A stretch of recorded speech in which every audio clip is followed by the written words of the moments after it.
अस्सलाम वालेकुम। तो जी कैसे हैं आप सब? आई होप आप सब बिल्कुल ठीक-ठाक होंगे। तो जी आज काफ़ी दिन के बाद मैं व्लॉग अपलोड कर रही हूँ और आज मैंने कहा कि आज तो मैंने इंशाल्लाह आपके साथ ना अपनी रूटीन शेयर करनी है। तो जी यहाँ पे मैं बना रही हूँ नाश्ता और आज का जो व्लॉग है ना वो मैं आपके साथ अपने नाश्ते से लेकर ना ब्रेकफ़ास्ट से लेकर लंच तक की आपके साथ रूटीन शेयर करूँगी। अच्छा मेरे हस्बैंड को आजकल छुट्टी है ना तो आजकल वो घर होते हैं। तो हमारी जो मॉर्निंग है ना वो तकरीबन 9-10 बजे ही हो रही होती है। 9-10 बजे वैसे मॉर्निंग होती तो नहीं है लेकिन आजकल हमारी मॉर्निंग इतने बजे ही हो रही होती है। आधा दिन तो ख़त्म हो ही गया होता है, छोटा-सा ही दिन है और आप ये देखें ऐसे दिन शुरू होता है, ऐसे ख़त्म हो जाता है, ज़िंदगी कितनी तेज़ी से गुज़र रही है। अभी साल शुरू हुआ था और अब फिर ये साल का आज आखिरी दिन है। तो ना आप ये कल आखिरी दिन है लेकिन बस ये समझे ना कि साल का एंड ही हो गया। तो और हम लोग इतने खुश हैं कि नया साल आ गया और हमारा यानी कि पिछला साल भी ख़त्म हो गया। बड़ी उम्मीदें हमें इस नए साल के साथ भी अल्लाह ताला सबकी उम्मीदों को पूरा करे। लेकिन हमारा तो इस्लामी साल कब का शुरू हो चुका है। तो लेकिन ये है कि हम लोग खुश हो रहे हैं कि भाई नया साल आ रहा है, पुराना साल गुज़र गया। अब ये देखें नए साल में हमने कितना कुछ खोया, कितने प्यारे रिश्तों को खो दिया, कितना हमने यानी कि कितने हमारे प्लान थे जो कि हम पूरे नहीं कर सके और हमारी ज़िंदगी कितनी तेज़ी से गुज़र गई। अच्छा यहाँ पे ना नाश्ता जो बन रहा था ना, नाश्ते के बाद फिर मैंने आपको यहाँ दिखा रही हूँ, मैं नाश्ते से पहले ना आज उठते ही ना सफाई कर ली थी। और गैरेज अभी भी मेरा थोड़ा-थोड़ा गीला है क्योंकि सर्दी है ना, तो सर्दी में सूखता नहीं है और मैं गैरेज ना सर्दी में बहुत कम धोती हूँ। जब बहुत ज़्यादा मुझे महसूस होता है ना कि नहीं अब ये धुलना ही चाहिए, अब ये धुल के ही साफ़ होगा, तो फिर मैं इसको ना धो देती हूँ। और वो भी उस दिन जिस दिन थोड़ी बहुत धूप निकली हो।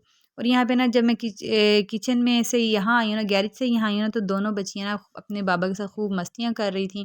और ये दोनों ना माशाल्लाह बहुत ही ज़्यादा अपने बाबा की लाडली हैं और बहुत ज़्यादा ना यानी कि वासिफ़ भी इनके नखरे बहुत ज़्यादा उठाते हैं।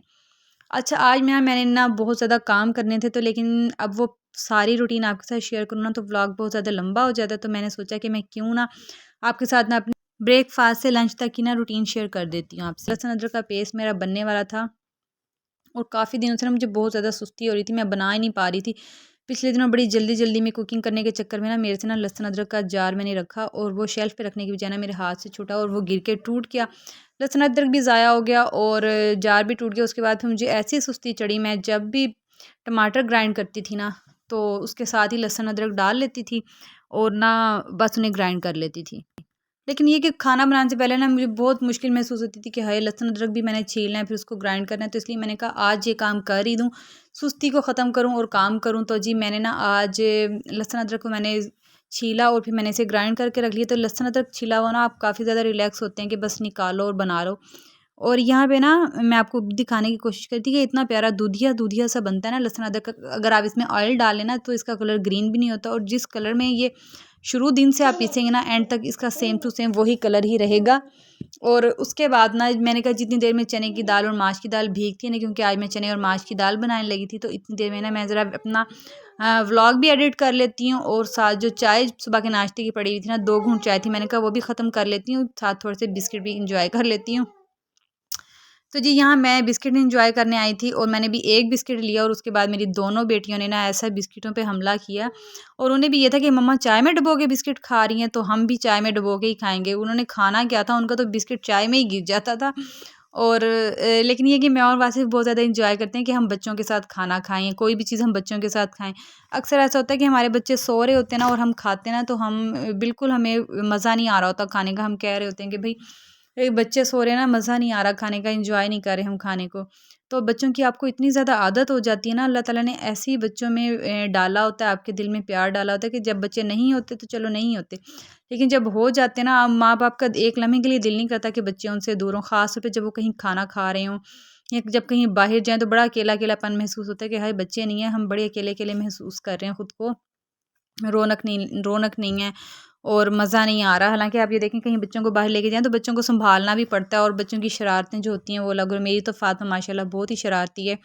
हाथ छुड़वा के तो वो ऐसे भागती है ना घर से निकलते ही, जैसे पता नहीं हमने उसे कैद में रखा होता है। अच्छा मैं ना इस बच्चों को ना घर में ही रखती हूँ, घर से बाहर नहीं निकालती। यानी कि गली में जिस तरह लोग होते हैं या दरवाज़े में बच्चे खड़े होते हैं, बिल्कुल भी नहीं। हमारे ना तो हमारे घर का माहौल ये था और ना ही मैं अपने बच्चों को ना इस तरह करती हूँ। तो लेकिन ये कि जैसे ही फ़ातिमा घर से निकलती है ना, तो वो तो इतनी खुश होती है और फुल एन्जॉय करना चाहती है और इसको काबू करना ना हमारे लिए एक बड़ा ही मुश्किल टास्क हो जाता है।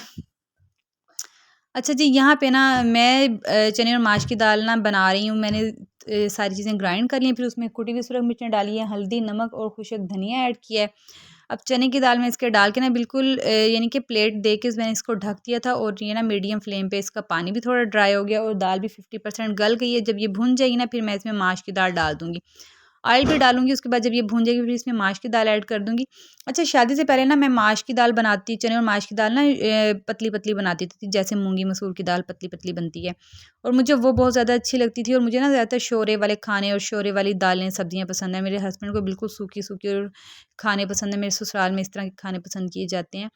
तो ना शादी के बाद इंसान की ज़िंदगी बिल्कुल चेंज हो जाती है, आपकी अपनी पसंद रहती नहीं है। अगर आप ससुराल के साथ इकट्ठे रह रहे हैं तो आप उनकी पसंद के खाने खा रहे होते हैं, उनकी पसंद की चीज़ें बना रहे होते हैं, और फिर आप वही खा रहे होते हैं, आपको पसंद हो या ना हो। और जब आप अलग हो जाते हैं तो फिर आपकी प्रेफ़रेंस जो होती है आपके हस्बैंड होते हैं, फिर जब बच्चे ज़रा बड़े होते हैं वो फ़रमाइश करते हैं, तो फिर आपकी पसंद आपके बच्चों पे चली जाती है। यानी कि आपकी अपनी पसंद, आपकी अपनी मर्ज़ी तो रह ही नहीं जाती ना, तो अपने आप को जब हम अपने आप को खुद अहमियत नहीं देंगे ना, तो कोई भी हमें अहमियत नहीं देगा। तो खुद को अहमियत दिलवाने के लिए ना सबसे पहले ना हमें खुद को खुद अहमियत देनी पड़ेगी। मैं तो अपनी पसंद के खाने बनाती हूँ, और उनको खूब एन्जॉय भी करती हूँ। अब इंशाल्लाह मैं नेक्स्ट आपके साथ शेयर भी किया करूँगी। मैं बनाती होती हूँ लेकिन मैं कभी कहती नहीं हूँ। तो जी बस यहीं तक था मेरा आज का व्लॉग। कल मिलूँगी। अल्लाह हाफ़िज़।